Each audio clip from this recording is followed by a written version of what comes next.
everyone, and welcome to Mrs. Jefford's neighborhood. Isn't it a great day to be here together? Yay! We love spending time with you. Well, isn't that the sweetest thing?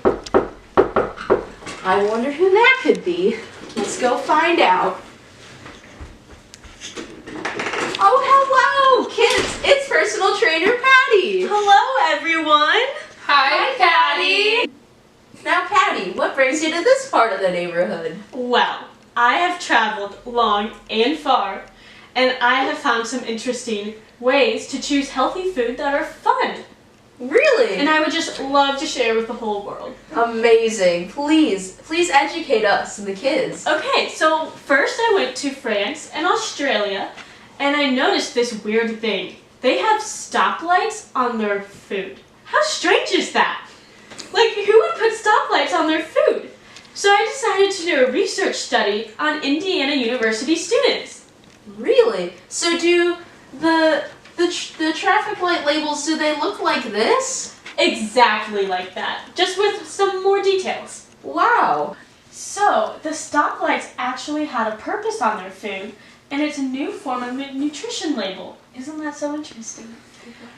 And so the stoplights depicted fats, salts, and sugar, and all based on a healthy diet, and the more you have in the food, the greater the color. So foods high in fat, sugar, and salt had red lights, and foods that were low in these items had green lights. Wow, that is so interesting. Please tell us more about your studies. So I did a study and surveyed 200 students at IU, and my survey showed that of the 200 people asked, 74% of them thought that the stoplight system was easier to read and interpret and pick the healthier food than the normal American nutrition label system.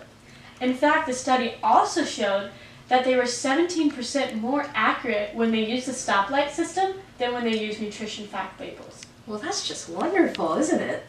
Was there a difference in accuracy between boys and girls? Actually, no, there wasn't a difference. Both boys and girls had the same accuracy. Wow.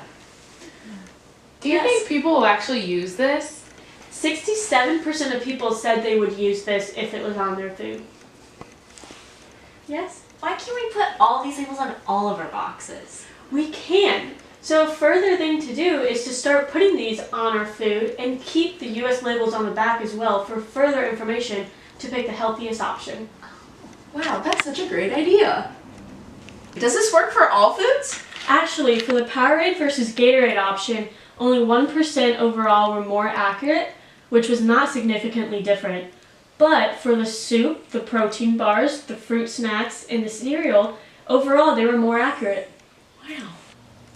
Mrs. Jeffords? Yes, Abby. Why is it important to read food labels? Well, it's important to read the food labels because you have to know what you're eating. If you eat too many fats, sugars, and salts, you're going to be at risk for childhood obesity. Yes, Annie? What's obesity and what does it do?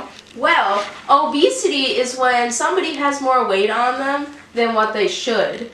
And the Center for Disease Control says that 13.7 million children have obesity.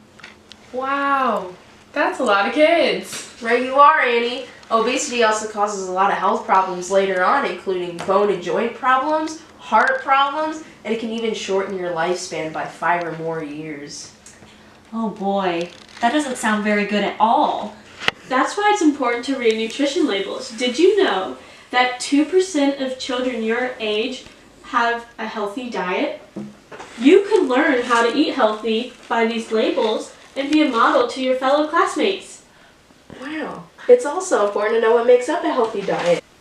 That's why I brought this healthy diagram, because it's important to know what makes up a healthy diet, so that way you can follow a healthy diet. Look at all these fruits and vegetables. That's a really good idea, because fruits and vegetables are very good for you, and you can eat a lot of them. But this isn't accurate for everybody, because everybody is a different person. Why do people need different amounts of food? Well, you see, people who are more active generally burn up more calories and need extra calories to replenish those. Sometimes the genes that your parents pass down to you can also have an effect, so it's different for everyone. Patty is right. And eating healthy can seem pretty complicated, but with the stoplight system, it's easier. If the stoplight system is so easy, can we try? Why, yes you can! Yay! Alright, Abby, if something is low in sugar and it's good for you, which color would it be? It would be green. You're so smart. Good job. Wow. Can we all clap for Abby? Wow. Great job. And Annie, if something was high in fat and it wasn't too good for you, which color would it be? It's red. It is! Everybody clap for Annie! Great job! See, it's that easy, everyone.